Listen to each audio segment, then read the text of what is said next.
Okay, today we're going to go and review some combining like terms, but in order to understand combining like terms, we have to understand properties of operations. This is a brief recap, a poster that you can refer back to on the commutative property of multiplication and addition, the associative property of addition and multiplication, the identity property of addition up here, multiplication over here, the inverse property, which the addition property is up there, the multiplication property is over there. This one won't necessarily go into these. We'll cover those another day, but the focus this time is going to be on these two because we are going to be working on combining like terms. So I think I pushed the wrong button. Sorry, that's okay. So because of the properties of operations, we can move numbers and variables around to combine terms that are alike. What are the properties of operations? So the commutative property of addition and multiplication says that like terms can be in any order and it won't change the answer. So in other words, you can move them around if you need to. So we'll do a few examples to illustrate this. For example, when I first look at this, I see, I'm looking for a highlighter, that there is a 3x and a 2x. There is also a positive 7 and a positive 10. So I want to move those so that they are like terms are together. So 3x plus 2x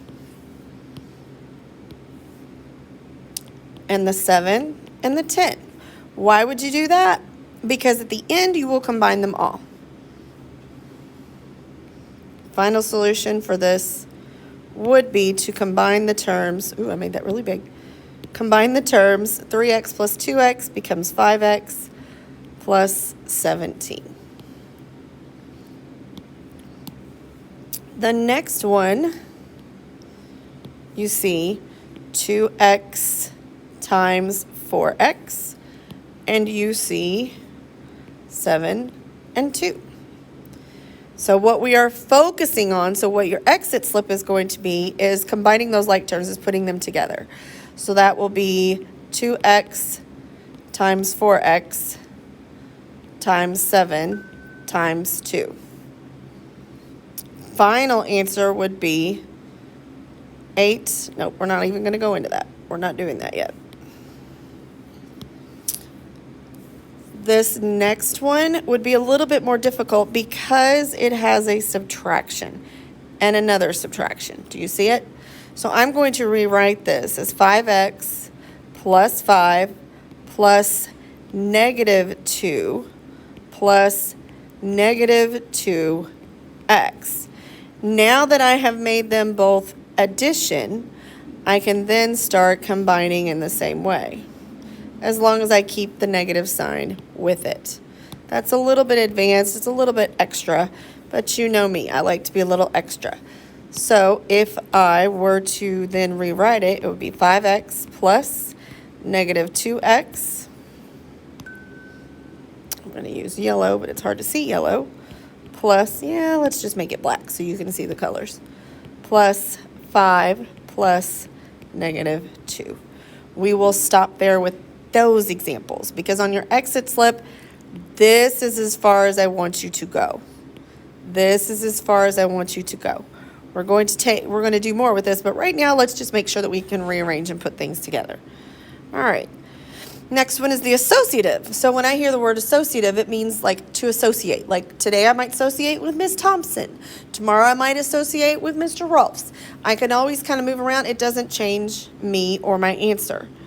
So the associative property says that you can group like terms together and it won't change the answer. This is the important part. It won't change the answer. So we're going to group them. Let's see. So it's still moving things around. If I grouped this like this and this like this, this means the same as if I start moving this to over here and this to over here. So 3x plus 2x plus 10 plus 7 That's the same. I'm going to erase that. That's not the best example. So if these were grouped, I'm going to try to do it a little better. If these had parentheses,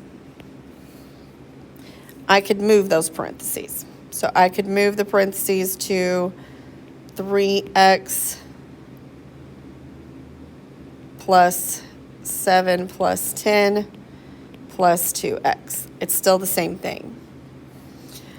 If these were in parentheses, I could move those parentheses to 2x times 7 times 2x times 4. As long as they're multiplication. Same thing. This is the subtraction situation. Again, it's a bit more. We'll leave this one off for now. Okay, that'll be something we come back to. Couple more examples. If I had 4 plus 2 plus 7 plus 3, I could still change those and group them a little differently. 4 plus 2 plus 7 plus 3. This is your associative.